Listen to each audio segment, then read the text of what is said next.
بسم اللہ الرحمن الرحیم۔ ناظرین گرامی، مدارس سے متعلق مفتی شکیل منصور القاسمی کا نہایت عمدہ مضمون آپ کے حوالے کرتا ہوں۔ اس کے بعد میرا تبصرہ۔ مضمون: مدارس کے چراغ اور معیشت کی آندھیاں۔ اسلامی تعلیمات کے مطابق اجرت محض لین دین نہیں بلکہ مزدور کی عزت نفس کی حفاظت اور اس کے گھرانے کی ضروریات زندگی کی کفالت کا ضامن ہے۔ تنخواہ کا بنیادی مفہوم بھی تو یہی ہے۔ ریاستی قوانین بھی اسی عدل کے تابع ہیں۔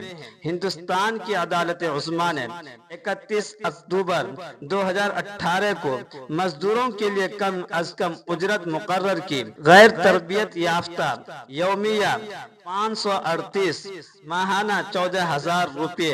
کم تربیت یافتہ یومیہ 592 روپے، ماہانہ 15,400 روپے۔ تربیت یافتہ یا میٹرک پاس یومیہ 652، ماہانہ 16,962 روپے۔ گریجویشن یا اس سے زائد یومیہ 710 روپے، ماہانہ 18,462 روپے۔ افسوس صد افسوس کہ ملک کے مرکزی اداروں کو چھوڑ کر بیشتر مدارس میں آج بھی اساتذہ کو اس معیار سے کہیں کم تنخواہیں دی جا رہی ہے۔ بلند و بالا عمارتوں پر لاکھوں اور کروڑوں خرچ ہوتے ہیں، مگر وہ استاد جو علم کے چراغ جلا کر نسلوں کو روشنی دیتے ہیں 10 تا 15,000 کے قلیل مشاہرے پر زندگی کی کٹھنائیوں کا سامنا کرتے ہیں۔ یہ وہ المیہ ہے جو ذہین فضلاء کو تدریس سے کنارہ کشی پر مجبور کر رہا ہے۔ اگر یہی طرز عمل جاری رہا، مدارس کی روشن قندیلیں ایک ایک کر کے بجھ جائے گی اور علم و عرفان کی بزم ویرانی میں بدل جائے گی۔ آج کی سب سے بڑی ضرورت یہ ہے کہ ارباب مدارس اساتذہ کو بھائی سمجھیں، اجرت کے فرسودہ اور ظالمانہ نظام کو ختم کریں اور عدالت کی مقررہ کم از کم شرع کو اخلاقی معیار بنائیں۔ اساتذہ کی بنیادی ضروریات کی کفالت کریں، مشاہرات وقت پر ادا کریں، ایمرجنسی حالات کے لیے قرض حسنہ کا نظام وضع کریں اور اچھی کارکردگی پر انعام و اکرام کا سلسلہ جاری کریں۔ اضافی خدمات و محنتوں پر معقول اضافی اجرت دیں، ان کی مجبوریوں سے فائدہ نہ اٹھائیں۔ یاد رکھیے، عمارتیں نہیں، مدارس کی جان و شہ رگ ہیں۔ ان کی عزت و آسودگی میں ہی امت کی بقا اور مدارس کی روشنی میں مضمر ہے۔ تدریس کے سپاہی یوں ہی سرکاری اسکولوں کا رخ نہیں کر رہے ہیں، بلکہ ظالمانہ و فرسودہ تنخواہی نظام انہیں اس ہجرت و انحراف پر مجبور کر رہا ہے۔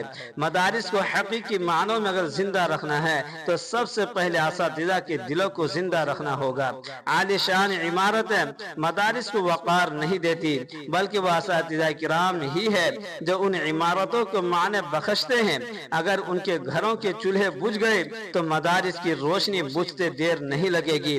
اب وقت ہے کہ ہم اپنے نظام تنخواہ کو عدل و کرم کا آئینہ بنائیں۔ نصاب درس و نظام تربیت کی طرح دارالعلوم دیوبند کے نظام مشاہرات کو بھی آئیڈیل بنانے کی کوشش کریں تاکہ مدارس کے چراغ معیشت کی آندھیوں میں بھی ہمیشہ روشن رہے۔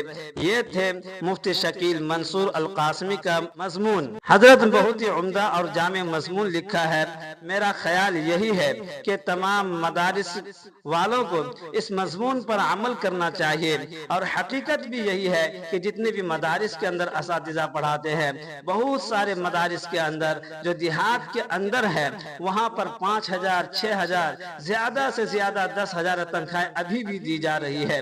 اللہ تبارک و تعالیٰ سے دعا کرتے ہیں کہ اللہ تبارک و تعالیٰ تمام مہتممین کو اس پر عمل کرنے کی توفیق عطا فرمائے اور تمام اساتذہ کو محنت اور خلوص کے ساتھ عمل کرنے کی توفیق عطا فرمائے، اور اللہ تبارک و تعالیٰ سے دعا کرتے ہیں کہ اللہ تبارک و تعالیٰ تمام مدارس کی حفاظت فرمائے۔